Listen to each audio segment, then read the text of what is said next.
At T-Mobile, our critical mission is providing unparalleled 5G coverage for when connectivity is mission critical.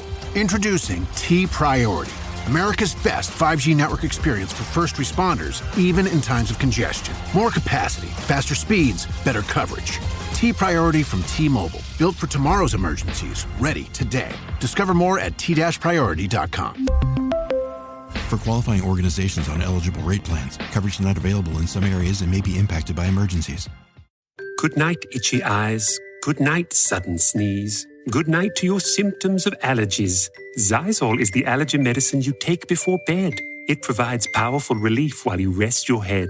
Not just all night, but all the next day. Xyzal keeps working, keeping allergies at bay. And without those annoying symptoms disturbing your rest, you can wake up the next morning feeling your absolute best. Remember, be wise all. Take Xyzal. At night.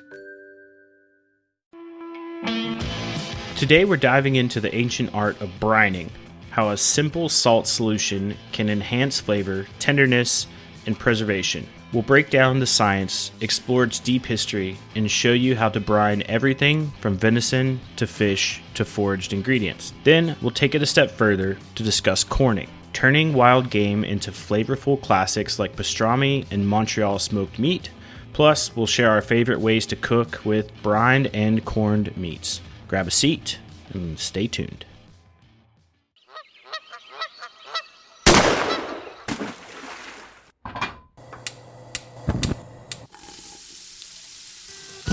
Join Justin Townsend and the Harvesting Nature crew as they explore the world of cooking wild fish and game while sharing recipes, tips, tricks, and lessons learned from their pursuit of wild food. We sure hope you ate before the show, 'cause you're gonna leave hungry. This is the Wild Fish and Game Podcast. So this episode's going to be one of our Wild Kitchen episodes, as you can guess. I didn't talk about having a guest on. So today we're going to focus, given the timeliness of this episode, right around the corner with St. Patrick's Day, which I think a lot of people either brine or corn meat, probably starting a week or so ahead in order to have it ready for St. Patrick's Day. So thought it was a very timed episode. I think if you're listening to this episode, you've probably still got time to corn something because it's going to come out, let's see, the 11th, and St. Patrick's Day is not till the 17th. So yeah, if you hurry quickly, get something thawed and get something in a brining or corning solution, you could have it done in time for the holiday. But if not, just do it whenever. I like to just kind of brine and corn things all willy-nilly. I don't even need a holiday. Sometimes I just make some ham or whatever, smoked meat. Which sometimes I feel like when I start seeing everyone else doing it, then I'm like, nah, I don't want to do it. Then when no one else is doing it, then I do it. I'm a bit of a contrarian like that. Well, I think too, I'm often inspired by like meals outside, the wild game space or wild food space, and like I'll be at a restaurant somewhere, I'll be traveling, and I'm like, I want to make this with some wild meat and see how it goes. And so I think that was the case. So recently, being in Montreal, up for our visit up there, and trying out Montreal smoked meat, which I should say, for those that haven't been there, what's the name of the place again? I'm drawing a blank. Schwartz's? Schwartz's, yeah. So Schwartz's is to Montreal as Katz Deli is to New York. I think different styles, but still very tasty. I liked it, be it sort of like pastrami. They don't categorize it as pastrami there. They just categorize it as smoked meat, right? It's just, called Montreal smoked meat, which is its own thing. Yeah. It's different than regular smoked meat. It's kind of a lot like pastrami, but different in several key ways. But they're very similar. They stack it onto a sandwich in the same way. And the owners of Katz and Schwartz's know each other and very, very much respect each other. Yeah. So it's kind of it's just very similar thing. I think it's just a different style. Of meat. It's like Montreal bagels versus New York bagels. They're both bagels, but they're quite different when they really get down into the nitty gritty. They are, and they're all very, very delicious. Both of them. Having both, I don't know that I have a favorite. I just like them both. Yeah, it's hard to choose. Yeah, although I had the coconut one. They have a coconut and I think sesame seed, or maybe it was just coconut, toasted coconut. I never tried that before. It was really good, really, really good. But the sesame ones fresh out of the oven are the way to go. Still kind of doughy in the middle. Yeah. Oh, they were good. But I guess that goes for our intro of things going on. Current events, Pig Camp release will be out soon. Buy Spice Blends. Cookbook's almost done. And we're doing fun things with the store that you'll see soon. But that's about it. There we go. That sums it up in a bagel. Quick and dirty. Yeah.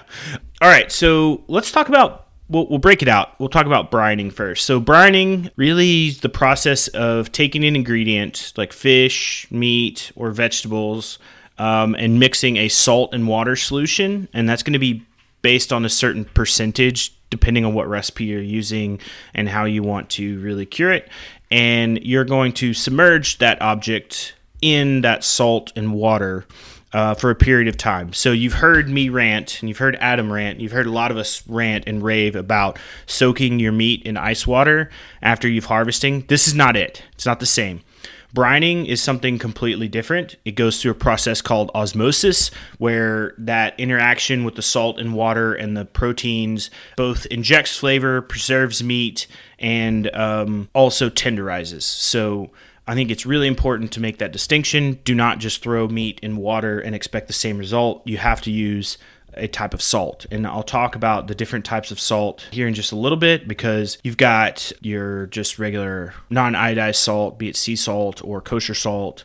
You've got curing salts, pickling salts, all those things. So there's different things to expect as you use different types of salt. So just know that we'll kind of break those out a little bit. I would say that the time period on a piece of meat to be brined is going to depend on, one, what it is. Is it meat or fish, or is it vegetables? Vegetables can tend to sit in brine for a longer period of time, whereas meat or fish will eventually start to break down. I think fish, more specifically than anything, probably going to be your shortest amount of brine, versus meat will be longer, and you're really looking for that optimized time for the brine mixture to penetrate all the way into the meat. So it's going to be largely dependent on the size of meat that you are in fact brining. I will say, like I mentioned, there are some distinctions, right? So you've got sort of what everybody commonly thinks of treating meat to tenderize it is we've got marination. So marinating meat usually includes like an acid in addition to the salt and the liquid, and usually a fat or oil compound in there as well. That's to kind of add flavor to smaller cuts.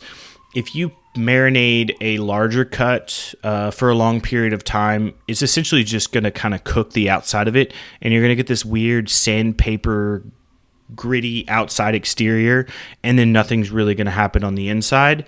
I know there are folks that inject marinades into things. That's kind of doing the same thing, but you're just putting that flavor inside the meat. So that's a route to go, but don't expect positive results if you just throw large hunks of meat in a marinade and just let it set, for long periods of time.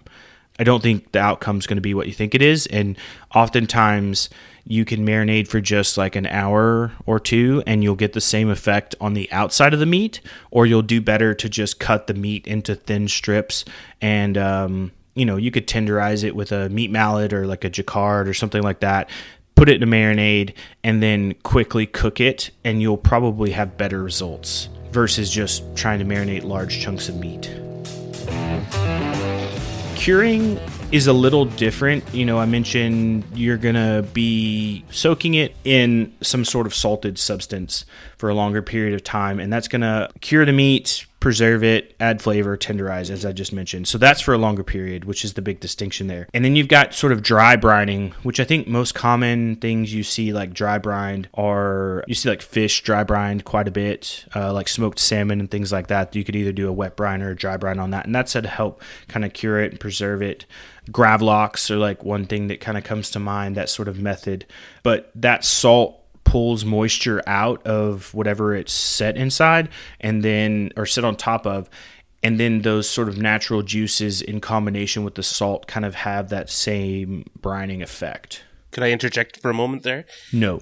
Yes. I find dry brining versus wet brining, which is, when you submerge it into a salt solution, sometimes if I'm choosing whether or not to dry brine or wet brine, I think of what I'm going to be doing with a piece of meat. If I'm going to be roasting it, wet brine generally works better. Mm-hmm. If I'm going to be grilling or searing it, or even sometimes something like a turkey where I want to kind of have it exposed in the oven, the dry brine allows the skin or the outside of the meat to become, or kind of enter the oven drier, and then it takes less time for the skin to the water from the skin to evaporate, and therefore it will crisp up much nicer.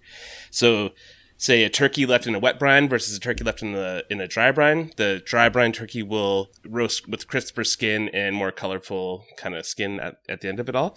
So if you're trying to choose which one to do in certain situations, that's kind of where I choose. If I'm going to be smoking something for a long time or roasting it slowly, then wet brine all the way. If I want that like nice color and crispy skin, then dry brine. I don't know. Do you feel the same way about that?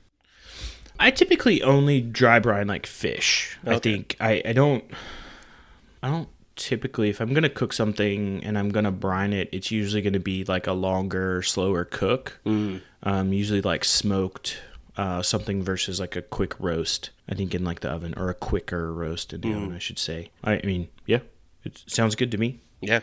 Fish definitely benefits from dry brine. Yeah. I mean, it makes sense when you talk about it, like the dryness factor. And I was even thinking through even, the fact you've got something sitting in liquid, and through osmosis, it's like it's pulling moisture into the cut and even the outside of the cut. And then, a lot of times I pull something out of a brine and I'll still wash it or soak it for a little bit longer to get some of that salt. Because I feel like sometimes it can be overly salty. Yeah. And I think with a dry brine, that would be even easier to get a lot of that salt off the outside and then still have the same effect, but then water on the surface would evaporate quicker after you rinsed it off than it would if it's like completely inundated in water for days. Yeah, definitely. So yes, I agree with you. Science. So we really kind of talked sort of all about the purpose of brining, but I think really the key is brining has that osmosis effect, which denatures the protein and allows it to be more tender and increases the juiciness of the meat cut itself. So I think with game animals in particular, we'll go on a little more about it later, but they're really great for brining, like a great candidate of meat because of the lack of natural fat there inside those cuts. Is for these like slower, longer cooks, you can very easily dry them out very quickly, unintentionally. I was making a top round into pulled meat for barbecue sauce the other day, and the last like hour of it cooking, I was literally like checking it with a pair of tongs, like every couple minutes, throwing the temp gauge in it, like every probably 10 minutes to make sure that it didn't overcook it. And then once it hit the point where I could like feel the meat start to separate, I pulled it and then like started shredding it, just because I didn't want it to end up dry, because I've overcooked game before to where you're like, all right, I'm going to slow cook it and it's going to be great because it's in liquid, it's not going to dry out, and then you take that bite and you get that rush of delicious flavor and moisture, and then your mouth just goes completely like sand. It's just like super dry, and you're just like, dang it.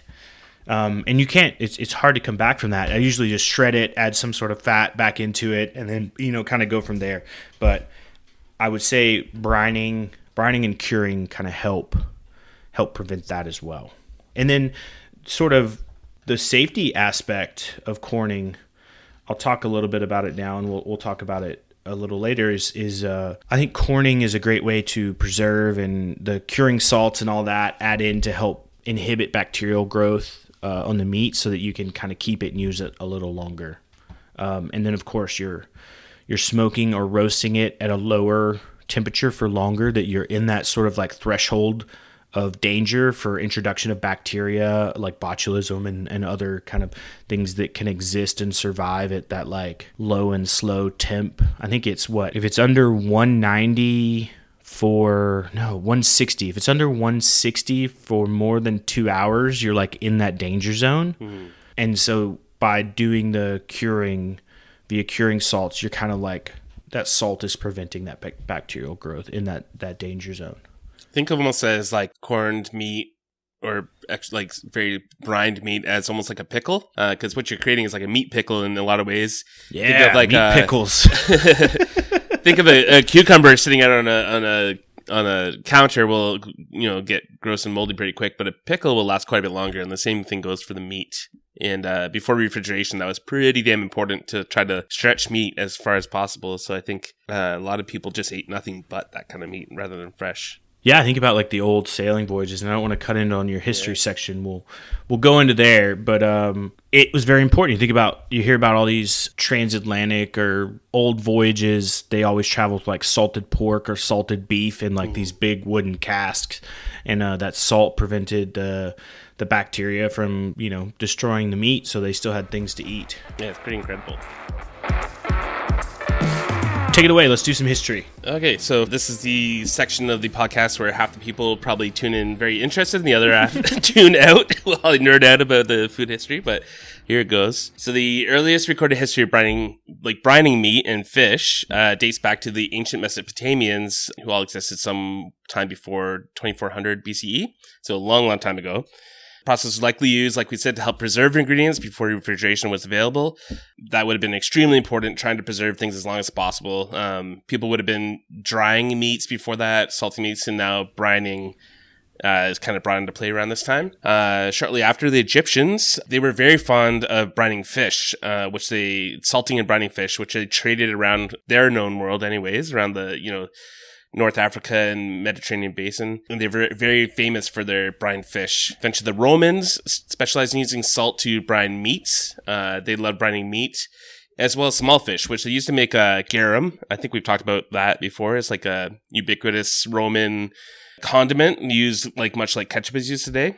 So they would like brine little fish in salt and eventually let it rot, or they would brine meat and let it slowly get to the point where it's basically controlled rot and fermented and crazy. And it came out kind of like Worcestershire sauce today, which also has brined fish in it in the form of anchovies. And tamarind. Which makes it kind of sour, which is great. Why it's such a great sauce. Romans quickly adopted any brining techniques they found in other countries they conquered, like Gaul or the Germanic tribes or Spain, different places, and eventually fed their army largely on brined or pickled pork. So, everyone knows about Roman armies and how far they marched and how they were so self-sufficient. They were largely eating brined pork. By the time we get to the medieval ages, salted beef was eaten by nearly all classes, and butchers' guilds were responsible for brining the meat in wooden barrels and selling them for personal consumption or for trade. I'm sure that certain nobility would eat the better parts of the animals and the peasants would eat the worst part, or the worst in quotes, as we talked about in previous podcasts. But everyone was eating salted beef, and it was much safer to eat than beef that was fresh in quotes and sitting around covered in flies for a week. That might happen. So especially before refrigeration, we don't know how lucky we are these days with refrigeration. It's crazy how much it changes the way we eat. So during the age of discovery, now we're talking about finding new worlds. I'm using my air quotes a lot in this history. New undiscovered worlds in air quotes. Ships would be loaded, like Justin said earlier, loaded with barrels of pork and beef packed in brine. These barrels were called butts. This is where we get the term for a buttload of something, some large amount of something. So there's some useless trivia you can impress your friends or annoy your friends with.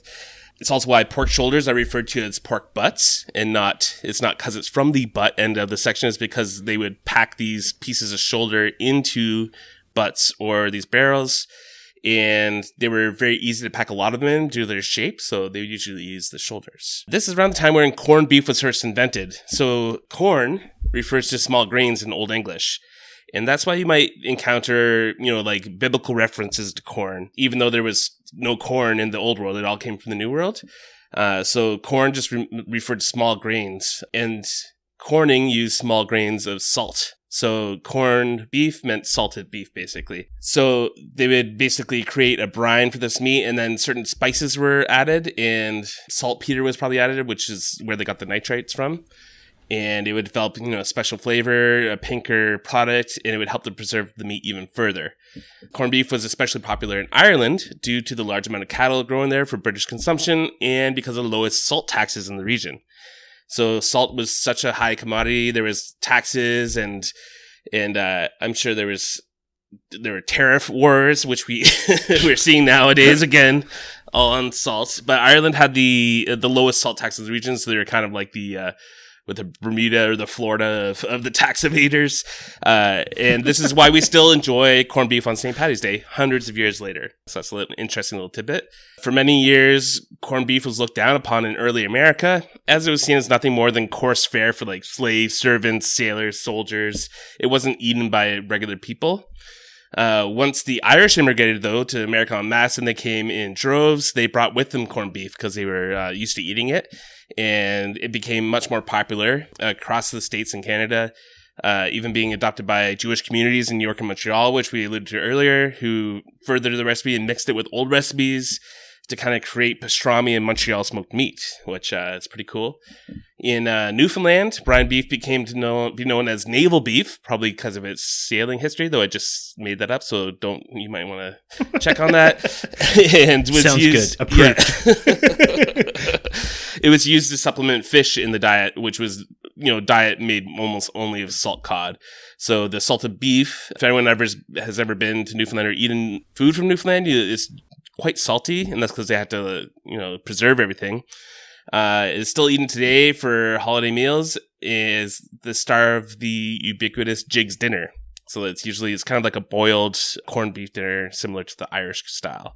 Like I said before, pastrami was originally created by Jewish communities, and they brought over recipes from Eastern Europe, mostly around Romania. And the pastrami back there was made with goose breast for the most part. It had a slightly different name as well. Once in New York, goose was hard to come by, and the cheaper corned beef was available to everyone, and Jewish immigrants would spice and smoke it in a certain fashion to create pastrami, which became all the rage in delis across the states. And the same thing happened simultaneously in Montreal, where the Jewish diaspora followed suit, making their own version, which was called Montreal smoked meat. These versions aren't always made with corned beef first. Sometimes they're made with a dry brine. There's different ways of making them, but they often start with corned beef at the beginning. Corned beef and brine meats remained important for the same reasons as always before, because they lasted forever. They remained important for soldiers up until World War II. So World War I and II, soldiers' rations contained a ton of corned beef, corned pork, and different things like that. And then they helped fuel soldiers' bellies while overseas. Today, corned beef, pastrami, and smoked meat are generally enjoyed as deli meat. So you don't see it too often, except maybe on St. Paddy's Day. It's mostly you'll go to the deli and get sliced meat. But brining has enjoyed renewed popularity. You see it a lot with the new trends of smoking meat. I think every guy and every hunter in the world has a smoker and likes to, brine and smoke the meat. And there's a million YouTube channels telling you how to do it. And in the kitchen, brine turkeys. So everyone has had that dry ass, gross turkey at someone's house, and brining really takes care of that. And most people now who are in the know are brining their turkeys. So brining is kind of meeting a bit of resurgence. Not to mention in the fermentation world, brining vegetables, which kind of kickstarts that fermentation, leaving the vegetables like sauerkraut or kimchi or different things in a salt brine, kicks off fermentation, creates that lactic acid, and helps do fermentation, which has become very popular as well, mostly over the pandemic, because people had lots of time on their hands. Hopefully they're still doing it, because fermentation is a lot of fun. And it's good for you. Good for you as well. Yeah, super, super good for you. Probably better for you than corned beef. Yeah, definitely. There's a lot of fat in corned beef. This episode is brought to you by State Farm. From your morning podcast to your afternoon playlist, State Farm knows you personalize your entire day. And that's why State Farm helps you personalize your insurance with the State Farm Personal Price Plan. It offers coverage options that help protect what you care about most at an affordable price just for you. Like a good neighbor, State Farm is there. Prices vary by state. Options selected by customer. Availability and eligibility may vary. This episode is brought to you by LifeLock. It's tax season, and we're all a bit tired of numbers. But here's one you need to hear. $16.5 billion. That's how much the IRS flagged for possible identity fraud last year. Now here's a good number. 100 million. That's how many data points LifeLock monitors every second. If your identity is stolen, they'll fix it. Guaranteed. Save up to 40% your first year at LifeLock.com/podcast. Terms apply. All right, let's switch over here just a little bit. So we've talked sort of the history of everything. We talked sort of the process behind it. But really, with the exception of mentioning the corned goose breast, originally coming from Eastern Europe. I would say that's probably, to me, why that recipe so naturally fits that cut of meat. A goose breast is like, definitely. That's what it was originally designed for. So it just makes sense that like it's just so delicious and that it works. But I guess what wild foods can we sort of benefit from brining? And really, in short, all of them. Everything. So red meats like deer, pronghorn, moose, elk, bear, wild sheep, goats, they'll always benefit from a spa day or two in the brine. Meat from older animals will become more tender, and lean meats will become more juicy, and strongly flavored meats will become more mild. So definitely a great way to sort of encapsulate and really utilize all those cuts off those big game animals. I'd say like for waterfowl, duck or geese, if it's an older bird, would benefit from a brine. I would say marshy birds as well, or even sea ducks would benefit from a brine, just because they've got kind of some different flavors. And then Adam just mentioned sort of like wild turkey, but I'll throw in there grouse, pheasant. They can also add it to, especially depending on what you're doing with it. If you're going for like a prolonged cook, those are fairly lean game birds, and they can dry out. Fish as well, we already hit on. And then, I don't know, Adam, you want to talk a little bit about foraged ingredients? You've got more experience probably with that than I do. Sure. So when we're looking into forage ingredients, we're kind of moving from brining to fermentation. There's a lot of science behind that, but any fermentation basically starts with a brine. So you're adding salt in the form of brine, or just salt straight to the product, which, much like dry brining, creates its own brine, because through osmosis, salt will dry out any moisture that's available in the ingredients. So either way, you're creating a brine, and in that brine, you can put, like wild mushrooms, roots like burdock or wild carrot or wild parsnip, buds like milkweed pods, or what's the one I'm thinking about, the magnolia buds, or different things like that.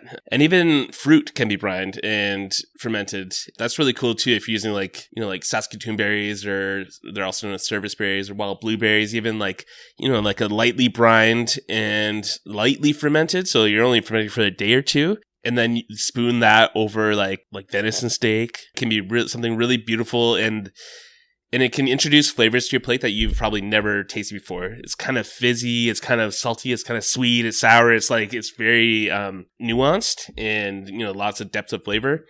So fruit is like a particularly cool one to experiment with, and there's like tons online. I think we're going to be talking to Pascal Baudard soon. We're going to get into some fermentation there. There's lots of stuff online, but I definitely recommend, if you are a forager, fermentation is your friend. You should start checking it out. I would say too, man, now my mind, based on our last podcast episode, I've just kind of thinking about, where do insects fall in the brining world? Yeah. Where can we incorporate insects, like maybe some cricket powder in a dry brine or something? I don't know. Well, it sounds like those ants that have a lot of flavor with their formic acid. Mm-hmm. We were told that they can taste like lemon pepper or different things like that. And one thing we didn't really get into yet is that you can add aromatics to your brine in order to flavor it. So spices, things like ginger, anything that flavors like juniper berries or onions or garlic, those flavors will eventually kind of steep and get into your whatever you're brining. So if you were to use those ants, I wonder if you could actually get a lemon pepper. Yeah, it'd be interesting. Huh. It's worth experimenting. Yeah, it is. I did, I think this was back probably a year or so ago, but we had one really fat pig from pig camp, and was able to get enough meat off the belly of it to actually have like a little bit of bacon. Ooh. And I did a wet brine with, did I do maple syrup, black pepper, and juniper berries. Oh wow. I think was my my cure for it with the curing salt number 1. And I vac sealed it, let it brine for, I remember how many days, and then pulled it off, and then smoked it at 180 for just a couple hours, not to bring it up to any temperature, and then fried it, in strips throughout the week. And oh my gosh, it was so good. That sounds good. Yeah, it was really tasty. And that's something we should mention too, is that even the liquid, like we say, the solution has to be salt, but it doesn't necessarily have to be water. Like it could be apple cider or different juices. You could do like a cool green tea brine for a whitefish. Mm-hmm. Yeah, you can get like adding maple syrup, like you said. You can get inventive, adding liquor, like bourbon or gin. You can do a lot of different things with different liquids. So yeah, there's tons and tons and tons of room to experiment, which is kind of fun. That's what I'll say. Like one thing, I definitely noted that like in the sausage book, as we were working on the recipes and researching and testing and all that, was like the use of other liquids, especially like alcohols by other cultures inside sausages. That was pretty cool. Or like, you know, instead of having a base of water, you may have like apple cider vinegar, like some other, you know, red wine or things like that, or straight up blood, and not really adding any other additional water into it. I thought that was kind of cool. And I think that's a good way to approach the brines, just like Adam mentioned, of like, it doesn't have to be water. You could use beer, beer and salt. Try something new every time. See what you like. Do you want to talk a little bit about the brine percentages? Sure. So when you're making your salt solution, you're going to want to stick to percentage, and different things will have different percentages. Luckily, there are brine calculators online all over the place. We should put one on Harvest Nature. We should get a couple cool calculators on the website for people to use. It's a great idea. So there's lots of brine calculators. Here's an important fact: always brine your stuff in the fridge, and never, when you're dissolving your salt in the water, you often have to heat the water up to get it fully to dissolve. Let it cool down 100% before you put your stuff in there. We were talking about the danger zones of temperatures and food safety, and putting your meat into a warm brine and leaving it on the counter is probably going to make you sick. So dissolve your salt, cool it down all the way, and then brine in the fridge, not on your counter. So when we're talking brine percentages, good base level to know is seawater is about at 3.5% salt to water ratio. So you could lightly brine things in seawater, which would be cool. I don't know how safe that is. Maybe you're going to boil it first. Yeah, I've cooked seafood in seawater before, but I've never brined meat in it. You definitely probably want to boil it first. Yeah, there's probably lots of little guys in there that might not work well. But if you're looking to, flavor something with the brine, so you're thinking of just like a wild turkey breast, you want to drop it in a brine, make it a little juicier, 5% salt is probably what you're looking at. If you're looking to cure, preserve things, like your corned venison or something, you're looking to actually like preserve it, you're going to want to go over 5%, all the way up to 20%, depending. 20% brine is going to leave your stuff very salty, and it might just be good for, holding it for much longer. And then you have to like do something to like boiling it to reduce the salt level later. So if you add a ton of salt, it's going to be very, very salty, obviously. So be careful with that. When you're fermenting, so we're talking more like fruits and vegetables and mushrooms, different things, you're looking at a 1.5% to 5% salt ratio. Fruit, like I was saying, like fermented blueberries and stuff, they need much less than vegetables. So you're looking towards the lower end of the scale. Root vegetables, cabbage, onions, that kind of stuff can go to the higher one. One thing I did not mention is that fermented wild mushrooms should still be cooked. You shouldn't eat raw wild mushrooms. There are a couple ones you can, but don't bother with that unless you're a master mycologist or you really know what you're doing. If you're just getting started out, don't eat raw mushrooms, and fermenting isn't enough. You still got to cook it. So I just want to get that out there for everyone and be very clear about that. Yeah, so that's the percentages, and like we said, they're all over online. There's calculators and everything, so make use of that. And I'm sure we'll soon have one on our website as well. Yeah, it sounds like it. Ryan Reynolds here from Mint Mobile with a message for everyone paying big wireless way too much. Please, for the love of everything good in this world, stop. With Mint, you can get premium wireless for just $15 a month. Of course, if you enjoy overpaying, no judgments, but that's weird. Okay, one judgment. Anyway, give it a try at mintmobile.com/switch. Upfront payment of $45 for 3-month plan, equivalent to $15 per month required. Intro rate first 3 months only, then full price plan options available. Taxes and fees extra. See full terms at mintmobile.com. My dad works in B2B marketing. He came by my school for career day and said he was a big ROAS man. Then he told everyone how much he loved calculating his return on ad spend. My friends still laugh at me to this day. Not everyone gets B2B, but with LinkedIn, you'll be able to reach people who do. Get a $100 credit on your next ad campaign. Go to linkedin.com/results to claim your credit. That's linkedin.com/results. Terms and conditions apply. LinkedIn, the place to be to be. Let's switch over a little bit to corning. We'll say the difference in brining versus corning is that sort of like preservation piece, and the main difference is going to be the type of salt you're going to use.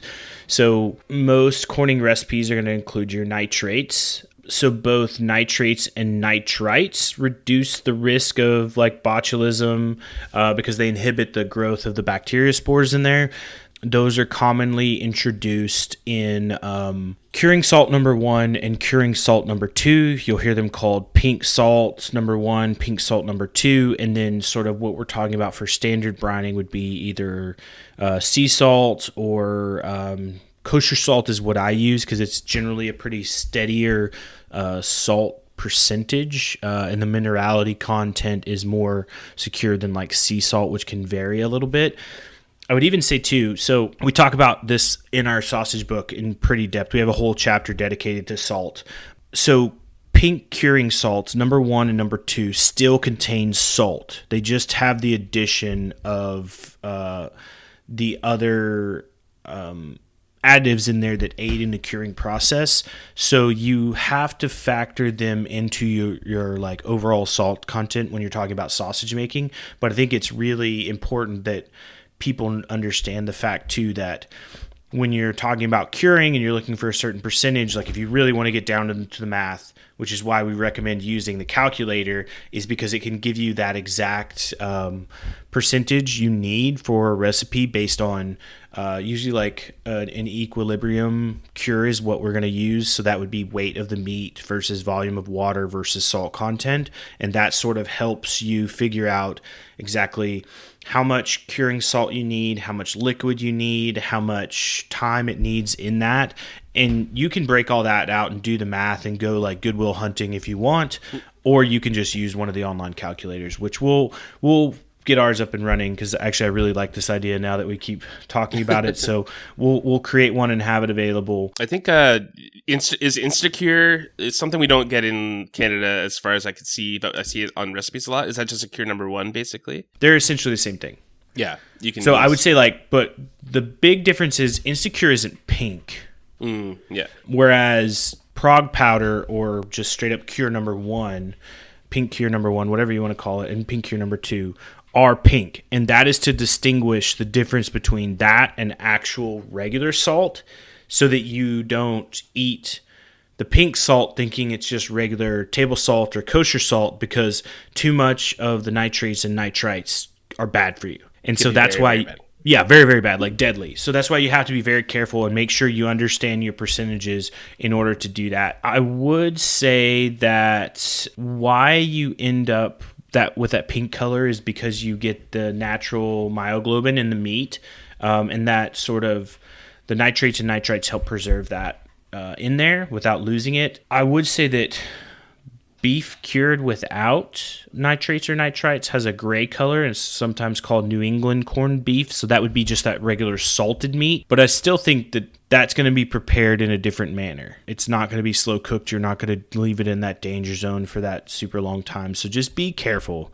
Like if you're planning on prolonged cooking at a lower temperature, like under 180, under 190 for more than a couple hours, you want to cure it. Yeah. And curing salt number 1. And so curing salt number 1 is for your short cures, like days, whereas curing salt number 2 is for prolonged curing for like salamis and all those like long cured meats. So that's a big difference between the two. Make sure you understand that when you're going into it, that you have cure number 1. But you could just go in like Amazon and type in cure number 1 and do it.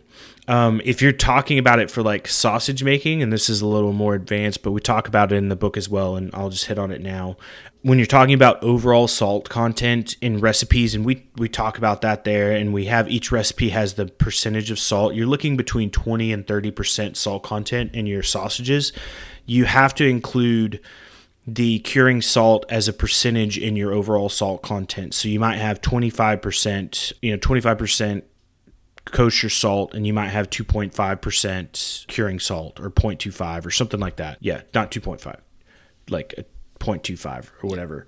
In your sausage, because you still need that salt content to be high to help bind your meat and fat protein together. It helps in that extraction to get it to bind and to get your sausage a really uniform shape. But when we're talking about just whole cuts, you're just dealing with the percentage of salt in the liquid that you're brining it in, not total content for like sausage making. That's more of like an advanced thing, which we'll talk about later in another book down the road. I would say like the best way to approach it is follow a recipe. Add your salt, pink salt, sugar, spices to fresh water, bring it to a boil, make sure everything's dissolved, let it cool completely.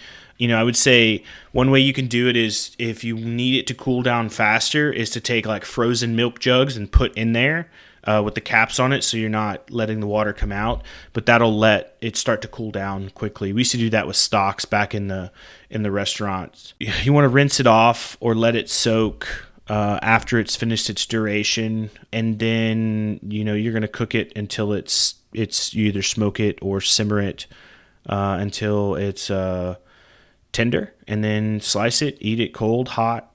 To turn it into pastrami, you're going to let it dry a bit and then dip it in brandy. Mm-hmm. Really? That's traditionally doing it, yeah. Oh, dip it in brandy, roll it in spices, and then smoke it. Pastrami is often made with a dry brine instead of a wet brine, but you can do either one. So I would say that's the major differences. I think corned beef is boiled versus you have pastrami roasted or smoked. Yeah. And when you're talking about corning, you can take pretty much any cut of meat and corn it, but find that the whole roast from the hind legs, so you're talking about sirloin tip, your bottom and top round, inside and outside round, those kind of work the best, I think. They're just nice, whole, lean roast without a lot of connective tissue. Also, hearts and tongues from larger game make excellent corned meat. If you ever had corned tongue before, it's incredible.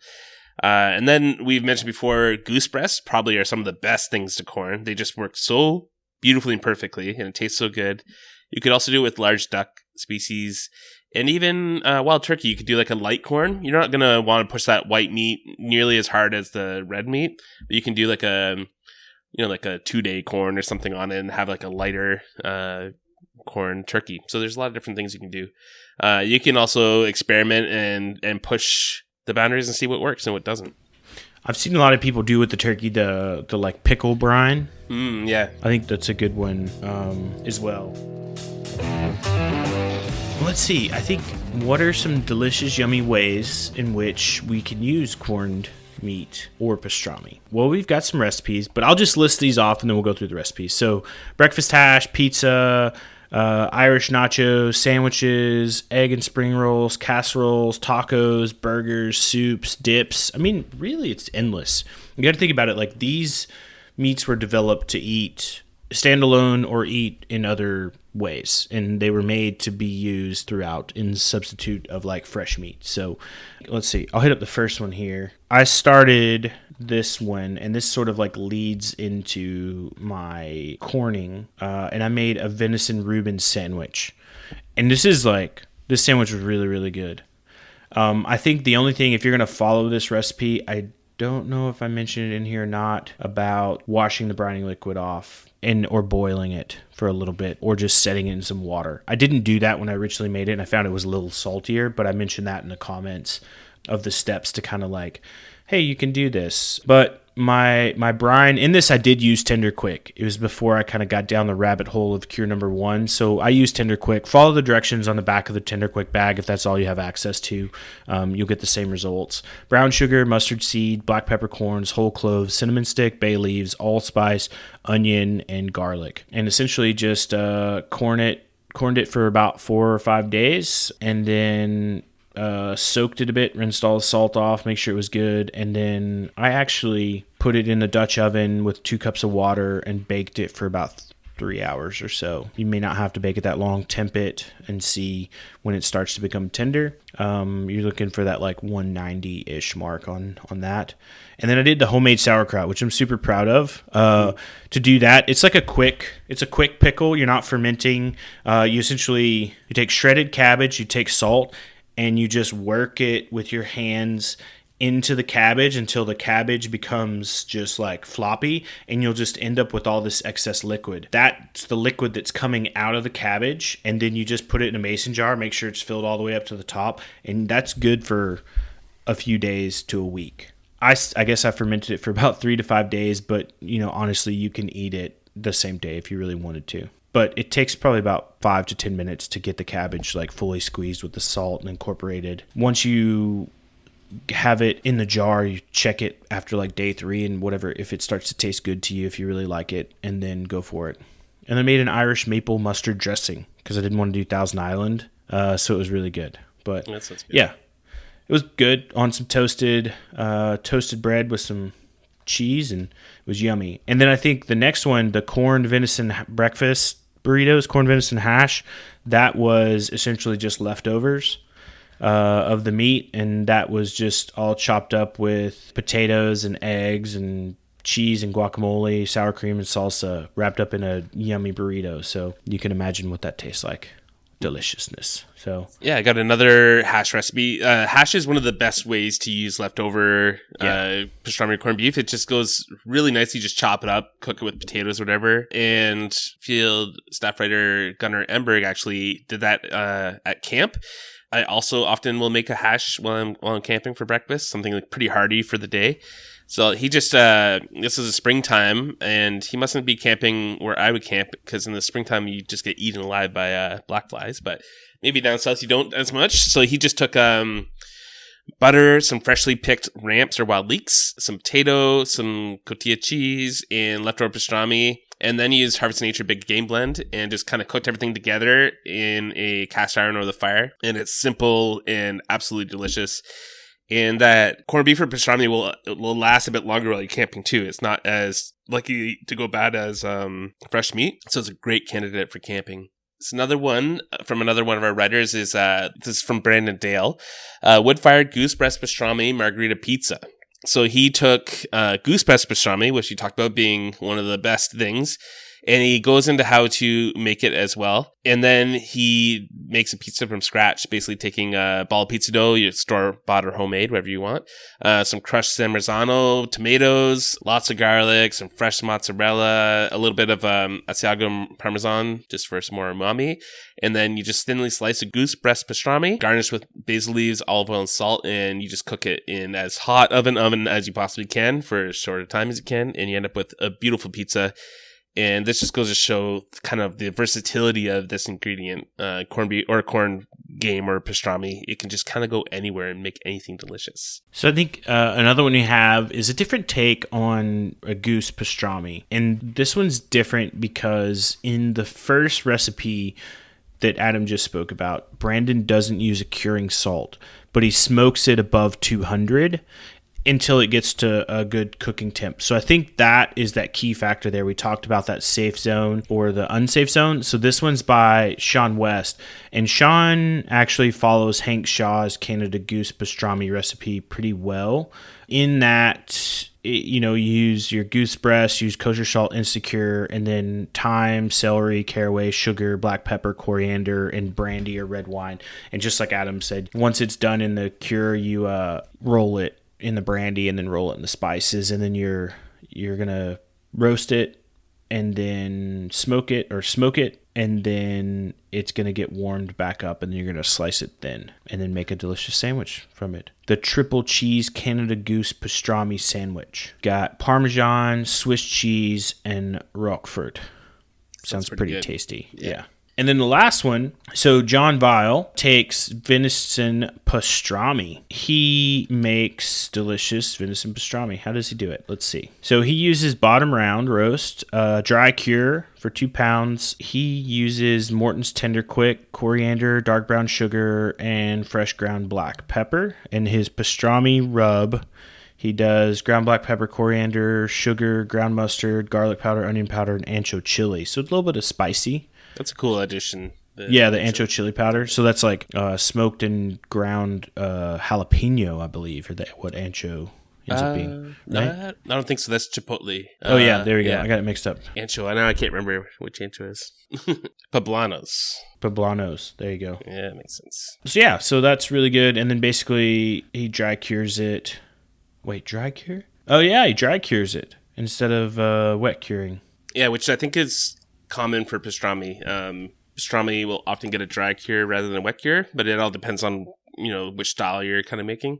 Yeah, and then cooks it. So he does his smoker at 225, 2 to 3 hours until it hits 145. And then he removes them, and then he turns the smoker or oven on to 275, adds some water, covers it in foil, and then places the pan in the oven or smoker to steam for 1.5 hours. And then he lets the roast rest for an hour, and then he slices it against the grain. So that sounds really, really good. Makes some great sandwiches. All of them. So I think we've given you 6 recipes there that you could literally take off with if you wanted to celebrate St. Patrick's Day with some sort of corned meat.